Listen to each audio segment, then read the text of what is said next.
I'm Lailah, and I'm 23. I'm Adam, 23. And how long have you guys been together? 4 years. Oh, 4 years. Wow. Okay. Okay. How long would you say, or what's your basic definition of love? I think love is like commitment to a person and like what you're willing to do for that person. Like you can love someone in different ways. Like my siblings, I love them because they're my siblings, but I don't think I would do some of the things that I would do, say, with him, with my siblings, because it's just love is very broad. This can be very broad for sure. How about for you, Adam? Yeah, for me, I would say love is kind of like a deeper connection of like trust. Trust and like respect, mostly because I feel like a lot of us kind of have a hard time deciding the difference between like liking something and loving something. But to me, love is just kind of like that extra step of trust you have towards someone. Where like if you like someone, you can hang out with them. But if you love someone, then you'll trust that they'll be there even when something bad happens or something like that. Since you guys have been together for 4 years, how long would you say it's been since you've actually been in that type of love then? I mean, of course, it doesn't start out that way. You had to build into it. Like, how long into that relationship did you guys say you realized you were in love? I would say probably only a couple months after we started dating. Really? Sure, yeah. I would say like 3.5 years if we've been together for 4 years. I've started to feel that love only because at first, at any first relationship, you can't love each other straight up. I'm not like a big believer in that love at first sight. But I do think you start from liking each other, and then through hanging out, you kind of see each other's personalities and start to gravitate towards each other and start to like pick up on each other's like little niches and stuff like that. Yeah. And then I don't know, you just kind of like fall in love in that way. Okay, 6 months. How was it the same for you? Yeah, I would say about the same. Yeah. I'm a big believer on when you know you know. So a couple months in, I was already thinking like, I kind of want to marry him. I really like him a lot. So I would say the same thing about me, like 4 to 6 months. Okay, right on. And how would you describe your love for each other 4 to 6 months in compared to 4 years now? I would say 4 to 6 months in, we were still in the very early stages. So we'd be super excited to see each other, get off school, be like, oh, it's time to go over Adam's house. But now it's more like we're still have that same playful kind of love energy, but it's just so much more comfortable. Like we don't have to be in constant communication. We don't have to always be even near each other. Like he can be playing the game and I can be in the other room reading, but we still have that same like bond and respect. It just grew into so much more than what it was at the beginning. It's kind of just like knowing that they're there is good enough. So like say you're at home, you know what I mean?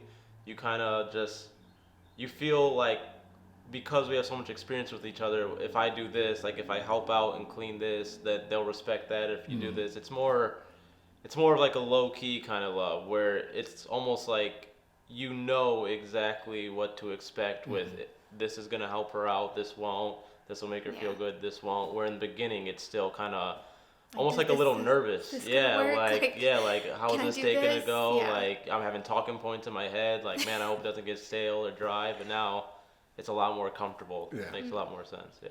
Awesome. And if you realize that you're in love 4 to 6 months in, because I feel like in some instances, some of those people that fall in love that quickly are the ones that don't survive. But you're 4 years in. So for someone in my knowledge, someone that falls that deeply in love that quickly don't make it past a year or two. But you guys are 4 in, so it seems like you're in this for the long haul. Yeah. Yeah, I would say yeah. For sure. I would say the one good thing that helped us is we were friends before we started dating. Yes. Already when we were meeting and hanging out, I kind of already picked up that, okay, I can like laugh with this girl. It's fun when we hang out together. And then once you're dating, it just you hang out even more. And then if that laughing just continues, then I think it can be very sustainable. But I think having friendship first is probably could help with that. That's a great point. I mean, I've done a couple interviews on this already, and speaking about that issue alone seems to be a very, very important topic or important point of view for a lot of people. The one person that I interviewed for this that said that they were divorced actually brought up the fact that they probably didn't last because they weren't friends before they started dating. So what kind of weight or what kind of importance would you put on actually being friends first, and how long do you think you should be friends before you actually date? I think that's really important because when you just first start dating someone, you're still trying to know who they are. You're still trying to meet them. But if you've been friends for like 6 months, you kind of just know the jokes they like, some of the music that they like listening to. So it just takes the kind of mystery out of the person. So when you actually start dating, it's just so much easier. You don't have to ask those questions that a lot of people just don't like small talk. A lot of people don't like that. But when you've been friends for so long, that step has already been accomplished. Like our first couple dates, it just felt like friends, just going to see zoo lights, just hanging out, laughing the whole time, going to see a movie, just kind of just being with each other. It's really fun. So the zoo lights, you definitely remember those dates if you know that's where you went, right? Yeah, that was a good one. No, I would say the importance of friendship is that it kind of is like a built-in icebreaker. And then also, if anyone's meeting someone, friendship or any relationship, they're kind of just like faking it to begin with. Not faking, but more like just not like putting on showing an who they act. are. Like you have to put on your best performance. Like if you're meeting anyone for the first time, especially in a dating world, you're kind of putting your best foot forward, trying everything. You're putting on the nice clothes. You're thinking of conversations, when in reality, that's not going to be how it is a year down with anything. So if you're friends first, you already know the kind of conversations to have, you know all this, and you already have the icebreaker, so it's comfortable. So it's kind of just like a stepping stone right into it, where you already had the runway. So. Nice. He saw me coming to school in sweatpants, Yeah. a messy bun with no makeup, and I'm like, Yeah, I'm just yeah. going to class. I'm just going to class So today. like you meet the real person first, and then you just date the person you already know, rather than, a month into a relationship, that could still be a performance. So. For sure. A lot of people say that we don't show our true selves in a relationship till months or a year down the line. So is that what you're saying there? You got to see the true person up front, and that's very lucky. That's extremely lucky, yeah. I think that's pretty important to actually last a long time. For sure, for sure. So who actually, and this should be a fun question to answer, who actually said I love you first? That was me. Ah, nice. Yeah. So you said it first. How did you react to that? Instantly said it back. Really? Okay. I was like, oh, really? I do too, actually. So it was something that you might have been feeling for a good minute as well, then. Yes. Okay, right on. And how did that make you guys feel within the relationship? Did you immediately responded and everything like that? Did it immediately propel your relationship to another level, or were you already emotionally at that level and you just needed the words to be said?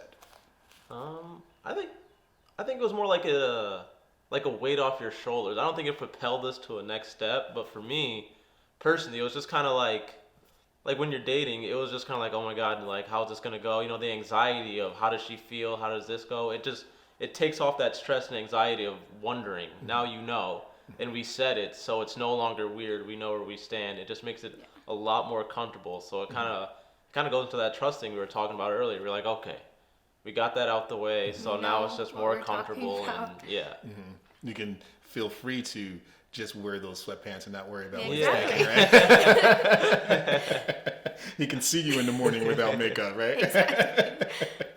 So if that's the case, and you're at that stage in the relationship, you're saying I love you. You're not worried about what the person's wearing any longer. If they got the makeup on, you can let your hair down and you just grow the beard and just scraggly and everything like that.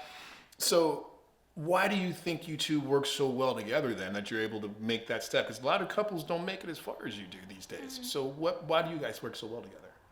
I think because like he's genuinely my best friend. Like I have friends like from high school that we're still close, we're still good friends, but I tell him everything. Like no matter what, I tell him what's going on in my life, my family, if I'm stressed about anything.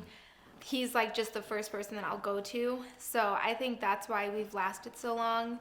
And we have the exact same sense of humor. So anything that I think is funny, I'm like, oh, he's definitely gonna like this. So we're just really close in that way. I talk to him about everything. Our communication is really good, I would say. Yeah, I think that's why.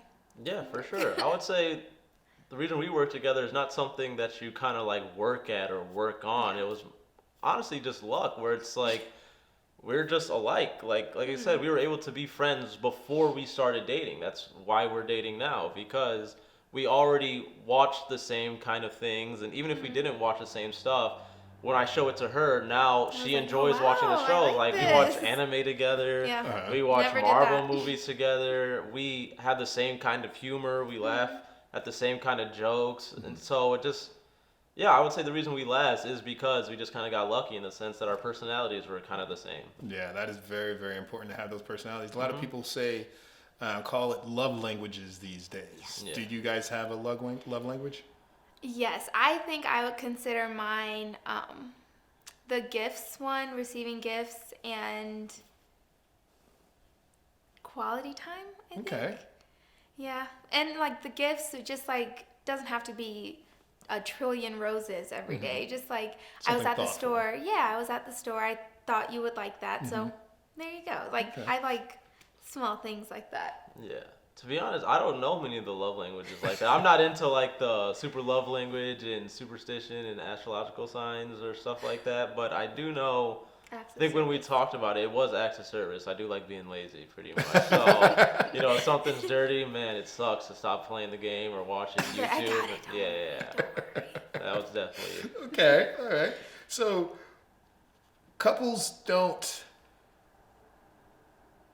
generally get along just like you guys do there. So can you tell me about some disagreements or fights you guys may have had over those years? Yeah, I would say most of our fights come with the fact of like I'm more like strict about things and she's more loose. Like I like to be there 5 minutes early. She's usually like 5 minutes late. That's honestly what most of our fights are about. They're not even fights. We're just kind of like, oh my goodness, like We can we talked just about can we this. just go? Yeah, like Yeah. that kind of stuff. So I'd say like since we moved in together, definitely the cleaning. He likes getting stuff done right like an hour after we decide what we're doing, and I'm more of like I'll relax first and then I'll get up and I'll clean. But he's more like clean and then so I can relax later. So I think that's where the big yeah. I don't like disagreements come relaxing from. where there's still stuff to do. Like just relaxing in a dirty house is kind of weird. Our languages are in Yeah. I like to get stuff done early and just I can chill later. So I get that. Not that yours isn't effective as well, because you're still getting it done. You're just Yeah, getting it yeah. done later. I got you. So with that said, like, would you prefer someone never ever being able to say I love you, but they can show it completely every single day with the physical and the love languages? Or would you rather someone that has trouble saying, someone actually showing the actual physicality of love, but they can easily say those words every single day? Because those are two different things. Being able to say something to someone and actually being able to show it, those are two different things. And we got a lot of relationships today where people want to say I love you just to be saying the words. They don't know what that really truly means or what it really truly means to be in love. And those are the relationships that we've found that are seeming to break up after 6 months or under a year. But you get the people that, that can show it and say it. Those are the ones that last. But of course, there are some people that have trouble with with one or the other. So would you say you prefer someone that actually can say those words and feel them every single day, or someone that can show you? I would prefer show. I think show is very important. I think the actions are the most important. I would definitely say I mean, if someone says I love you, but they go behind your back or do stuff and don't show it in the way you like, is that really love or is that just a word? You know what I mean? I think definitely showing the care, showing how much you love them, like if they need something and they can't do it, not do it for them, but can you at least help them in some way? Or do you at least show that, like, hey, I really want you to succeed in this thing, so let me at least try to like support you or something like that. Or even if you're doing something good, but I think it's kind of like wasteful to be doing that, where I think you're wasting your time. Can I tell you the truth and say, hey, I think your efforts are probably put best into this thing rather than what you're doing now currently. And that kind of, I think that honesty kind of helps you grow further, and then you kind of notice that growth with that person who was helping you along the way. And I think that's the most important, rather than someone who doesn't really show care for you but just says it. Right. So Yeah, I definitely agree. I think being able to show how much you love a person or how much you respect a person is a lot better than just saying the 3 words that everyone wants to hear. Because if you just say it without your actions or without actually showing how much those words actually mean, they mean nothing at that point. So like you said, like showing he needs this done and I have free time, I'll just do it to help him. Or just basic respect, like, oh, I know he doesn't like when this happens, I'll just go over here, you know? So there's no disagreements or anything. Just those small things I think is a lot better than just I love you. Do you feel that online dating or social media has helped or hurt the search for love today? I think it definitely hurt it because there's so many online posts on Pinterest, on Twitter, on TikTok, where it's just the most over-the-top displays of love. So like the room is decorated, all of this, or someone gifts a person a dozen roses while they're at work or anything. And people are watching that like, oh my God, that is what love is. Like, that's what I want. I love that. But everyone you see on social media, they're on a totally different path than you are. You might be seeing someone who's gifting their girlfriend this, but they're 36 with a stable job, not 23-year-olds in their first apartment together trying to make rent. So it's just, I think it definitely hurt the idea or like the view of love, personally. yeah, that's a cool perspective. Yeah, I guess I don't really see all that stuff of, I guess just what kind of social media we're on. I don't see like the guys giving the girlfriends flowers and stuff like that, but I would also say hurt a little bit just because, I don't know, I think everything kind of gets like amplified on social media, the good and bad, and I think most people, like 95% of people, are just not on that extreme. So on one hand, you have what you're saying, where it's the guys giving the girlfriend, you know what I mean, like diamond necklaces and roses that people just can't afford. And then on the other side, where I think it could be harmful, is like Andrew Tate's and stuff like that, of just like women are property, and then The you see wildest kids things. just believe in that stuff. And I mean, we go out to bars and people are just talking about Andrew Tate and those wild. ideologies just in open, like it's not even crazy. So in that sense, I do think it hurt. But to be honest, I think that just made the 5% of people that would have been radical anyway just more towards those crazy ideologies. But in reality, I think most people kind of understand that this is over the top. This So isn't real, yeah, what I you're think looking at. I think most people can kind of get that that's not it. So I would say for most people it's about neutral, but for those extremes, I do think it's very harmful because they kind of get in there and then the vacuum chamber and the echo chamber. I mean, just kind of. I would also say like when it's adults, like 23, 24, that's when you start understanding that what you're seeing on social media isn't real. Like social media isn't what's really out in the real world, but teenagers are looking at these posts and they're like, oh, this is love. This is what I have to look for. But you can't expect a 16-year-old in high school to be gifting you this stuff when they can barely even pass geometry. So I think when you get older, that's when you start understanding, like, it's not real. We can just work towards it. We're not in that lane. But I think it's harmful for kids and teenagers to start seeing things online when it's not going to be like that for a long time. I do Really think long the time. youth is they're probably going to be the most harmed. I guess we still have to wait and see on that, the Yeah. effect of social media, because we were very early stages social media where it wasn't quite as crazy. Like I would say, middle school is when social media was really popping off for us. So, yeah, I don't know. I mean, it just depends. Like, does anyone know it's real when you're 14? Really, you know what I mean? I don't think so.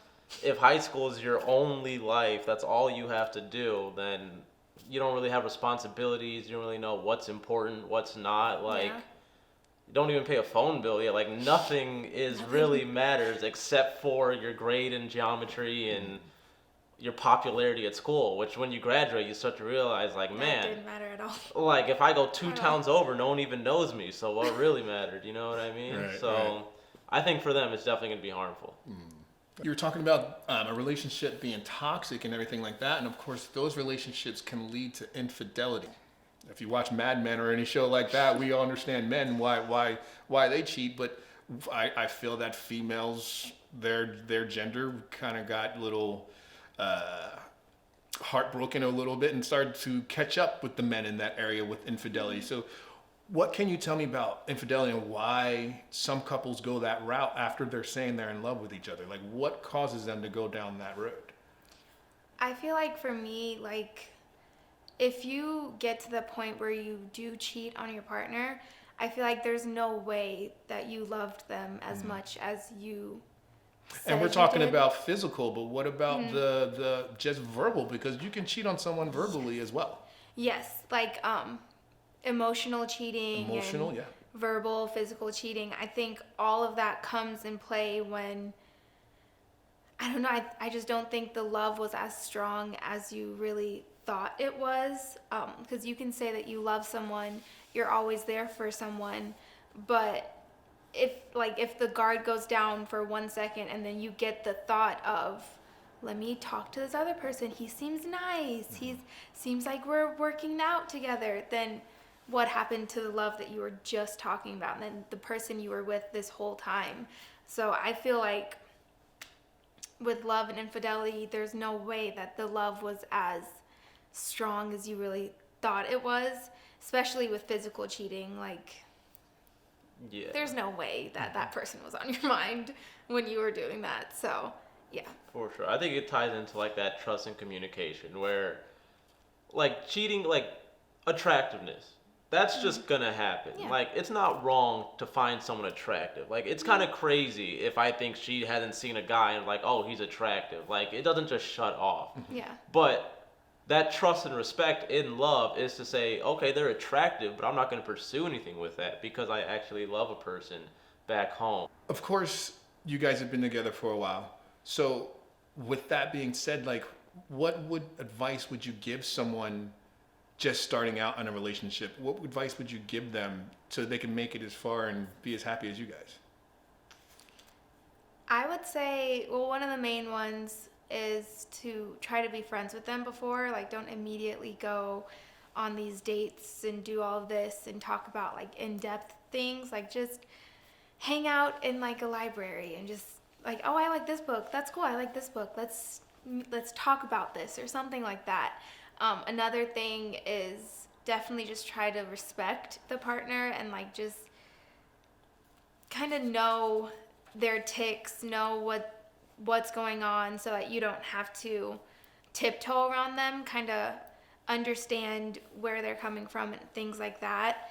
And then just like talk a lot. In movies, I think we talk about this. In movies, their big problem is they don't want to communicate, and like something could easily be solved if you just like talk to the person. And we talk about that all the time. Movie when could we be watch just 20 movies. minutes long if they Exactly, would talk. just talk. For So sure. definitely that, like that's a huge one I'd say too. Yeah, I would say if you're in a relationship that you're trying to make last, definitely communication is one of the most important ones, and just being honest. Where if you don't like something, say you don't like it. If you do, say you do. So that way, you know, like in the beginning where I say we're all faking, we're all trying to do this, you almost become like yes men, where it's like, yes, I do like this, or yes, just to like say, oh, you like this, I can tell, I like it too, so you have something to talk about.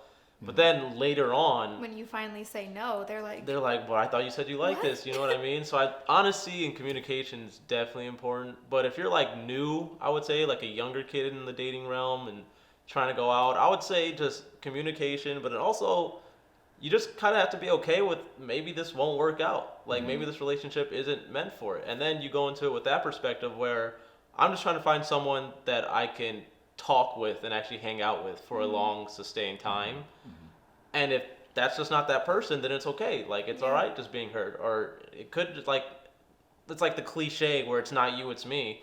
But it could really be like that where like I just don't like hanging out with you, so sometimes you just have to be let down, or man, I like this person, or I think she's pretty, or something like this. But if you can't talk with that person for more than like an hour, then it's Then just there's it's just dead not really silence. gonna I don't last. think Yeah, so. it's more just hanging out for Yeah. so definitely communication is important for short and long lasting. But I would say for new relationships and new like people coming in the dating world, definitely just being okay with like this just might not work out. So come in with it ready, but give it your best in terms of I'm gonna actually be attentive. I'm gonna try my best. I'm gonna not be disrespectful, communicate, and that's always like a good grounds to start on. We've talked a lot about love today. Thank you so much for joining us. Just to sum up the subject of love for this episode, what do you think needs to happen for love to thrive in today's social climate? For humanity's sake, I think for love to thrive in this climate, definitely just take time to know the person, take time to communicate with the person, and to, I say it a lot, but respect the person. I feel like with those couple things, a relationship can last a very long time. Keep it if simple. If you work on it and just take those aspects and try to build on it, but keep those as the core of the relationship. For humanity's sake, I would say taking the time to kind of understand your own interests and then being able to set those boundaries or being able to communicate, hey, this is what I like, this is what I don't like, and then kind of working off that. So that way you know what you like, you can understand what the other person likes if they did the same thing, and then you can work from there, and that's usually a good ground to start on with. We can set our boundaries, we can communicate well, maybe we can hang out like properly after, and then you can kind of flourish if you can always kind of be honest and not kind of fall into the yes man kind of ideology of just pleasing a person and understanding I don't actually like that, so I'm not going to tell you. So then a year from now, I'm not just kind of pulling the plug on this thing that we thought we had. So I would say definitely getting to know yourself.